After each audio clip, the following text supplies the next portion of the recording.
Oi, gente, tudo bem com vocês? Professora Pamela aqui para mais uma aula de Ciências Humanas e Sociais. E a aula de hoje é uma aula de filosofia, tudo bem?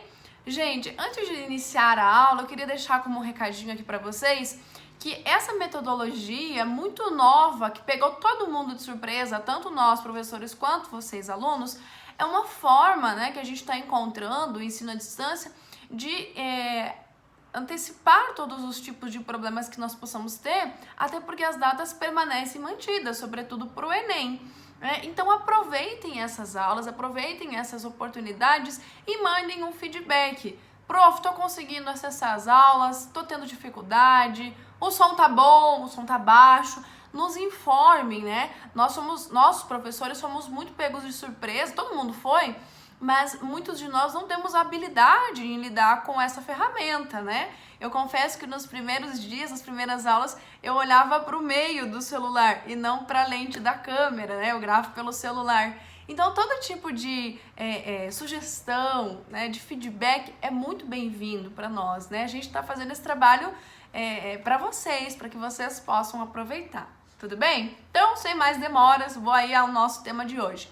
A aula é sobre os filósofos pré-socráticos, pensadores aí da Grécia Antiga, que são chamados também de filósofos da natureza e que produzem, escrevem aí. A gente tem poucos fragmentos a respeito da obra deles, mas produzem antes de Sócrates, antes temporalmente e antes da mesma forma de Sócrates, Uma forma que o Sócrates inaugura, eles ainda pensam de uma forma diferente. Então, por isso são chamados de pré-socráticos. Prof, mas eu acho que você já falou sobre essa aula, eu me lembro disso. De fato, gente, esse tema de hoje eu já trabalhei nas aulas presenciais. Acho que eu cheguei a ver em quase todas as turmas. Mas o que é importante falar, e eu vou chamar bem a atenção para isso aqui, é os filósofos pré-socráticos, Tales de Mileto, Heráclito, Parmênides, eles são muito cobrados. Onde? No vestibular da Federal. Como nós estamos falando de um cursinho de Curitiba para moradores de Curitiba, muita gente foca no vestibular da Federal. Eu sei que não é todo mundo que pensa em fazer federal, mas para aqueles que querem, o foco é a Universidade Federal do Paraná, gente, sempre cai, é muito comum a Federal cobrar sobre esses filósofos. Ano passado ela cobrou sobre o Tales de Mileto e esse ano ela cobra sobre o Heráclito, tá? Então fiquem atentos, é uma aula importante, assistam esse vídeo até o final. Deixa o seu comentário, não tem joinha, mas deixa o seu comentário, comente sobre a aula se você gostou, se você entendeu. Então vamos à aula. É o capítulo 2 da apostila e é importante lembrar algumas coisas. Primeira coisa que a gente precisa saber sobre os pré-socráticos. Eles são pré-Sócrates. Quem é Sócrates? É o grande balizador, é a esteira da filosofia ocidental. Tanto que Sócrates é colocado como o filósofo, que vem... Os pensadores que vêm antes deles, e aí a gente fala dos pré-socráticos, e todos os que vêm depois. O Sócrates, ele inaugura uma nova forma de produzir, de pensar a filosofia. O Sócrates, ele está muito preocupado com a ideia de verdade. O Sócrates já é um cara que tem um posicionamento filosófico na política, Vale lembrar que ele vai ser julgado e condenado justamente por isso. Então, é uma questão muito mais inerente às questões ontológicas do indivíduo. Já os pré-socráticos não estão olhando para elementos com política, verdade, amor. Eles estão olhando para elementos com o cosmos. Os pré-socráticos são os primeiros filósofos da Grécia Antiga. Eles se distinguem muito da mitologia justamente porque se sustentam no logos, no raciocínio empírico, racional, encadeamento de ideias. Mas esses pré-socráticos, eles estão muito preocupados em entender o funcionamento do mundo, tal como a mitologia, A preocupação é a mesma, entender o funcionamento do mundo. O que muda é a metodologia. Não é mais um mito, não é mais uma narrativa, mas sim algo empírico, Algo que possa ser comprovado e, sobretudo, observado. Isso é extremamente importante para esses pré-socráticos. E aí, eles vão definir como o elemento primordial de todas as coisas, aquilo que a gente chama de arqué, Inclusive a arqueologia, a palavra arqueologia vem disso, seria esse elemento fundador, do mundo, do cosmos. Então, os pré-socráticos, eles podem ser chamados de cosmólogos, porque eles estão estudando o funcionamento do cosmos de forma lógica, ou eles também podem ser chamados de filósofos da natureza, porque eles olham para elementos da natureza. A arqué, esse elemento fundador, está na natureza. Ora será a água, é o caso do Tales. Ora será o fogo, é o caso do Anaximandro. Então, cada um deles acaba observando um elemento fundador de todas as coisas. E esse elemento, a arqué, ela tem que ser algo que até mude na sua aparência, mas sem perder a essência.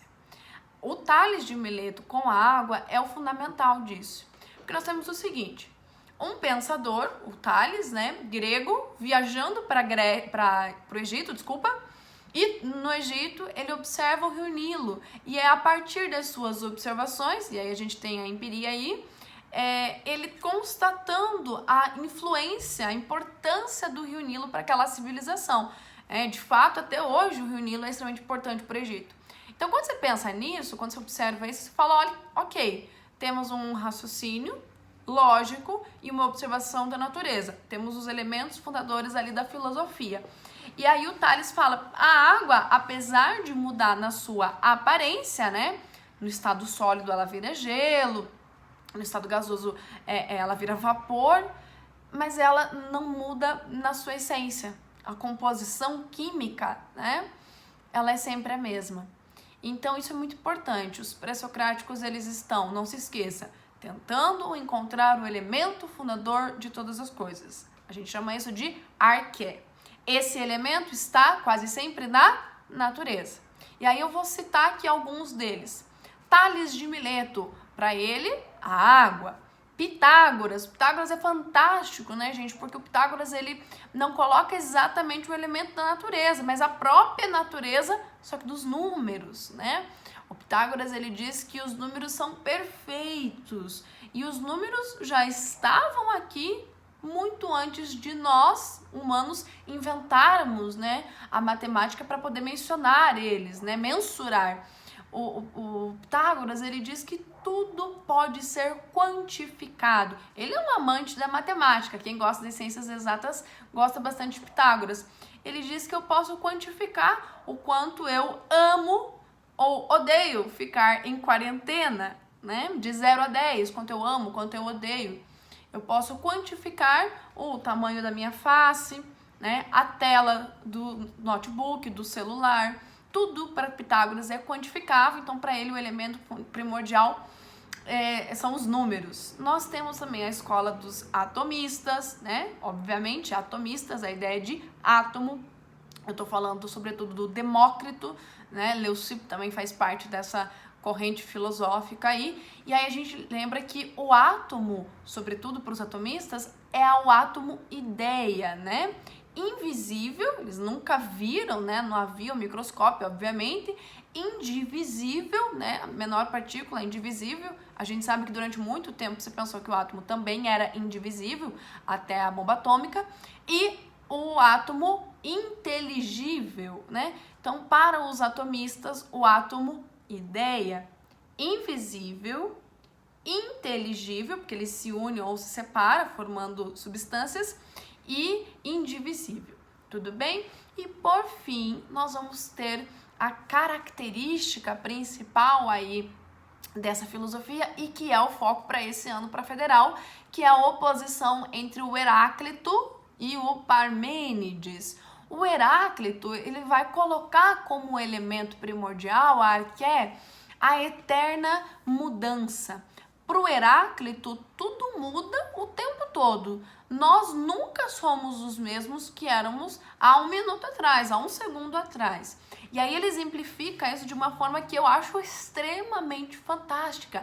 O Heráclito, ele fala que nenhum homem pode entrar em um rio 2 vezes. Porque quando nós saímos do rio e entramos novamente, nós já somos outras pessoas. E as águas que passam pelo rio também já são outras. Então, para o Heráclito, tudo muda o tempo todo e é a mudança constante de tudo que está, Quando a gente olha de cima e vê que tudo está em constante mudança, essa é a ordem de todas as coisas, esse é o elemento fundador de tudo. Já para Parmênides, né, e o Parmênides ele faz uma oposição ao pensamento do Heráclito, nada muda.